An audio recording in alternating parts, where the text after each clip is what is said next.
চলো খুব সহজেই শিউলি বানানো যাক।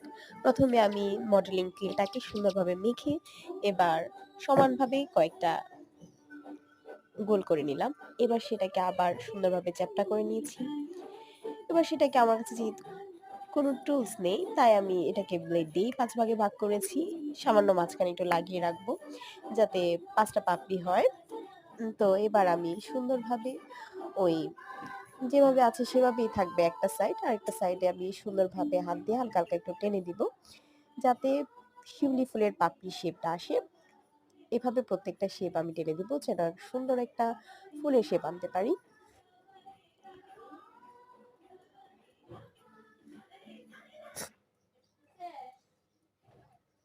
এবার আমি এটাকে জল দিয়ে স্মুথ করে নিব।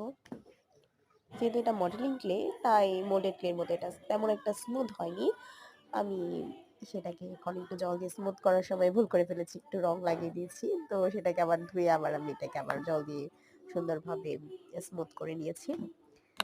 এবার আমি শিউলি ফুলের ভেতরে যে ছোট বিন্দুটা থাকে কমলা রঙের, সেটাকে হাইলাইট করার জন্য একটা গোল বানিয়ে সেখানে বসিয়ে দিব।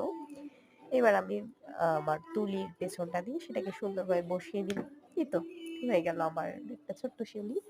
কেমন লাগলো অবশ্যই জানাবেন। ভালো লাগলে লাইক, কমেন্ট এবং শেয়ার করবেন।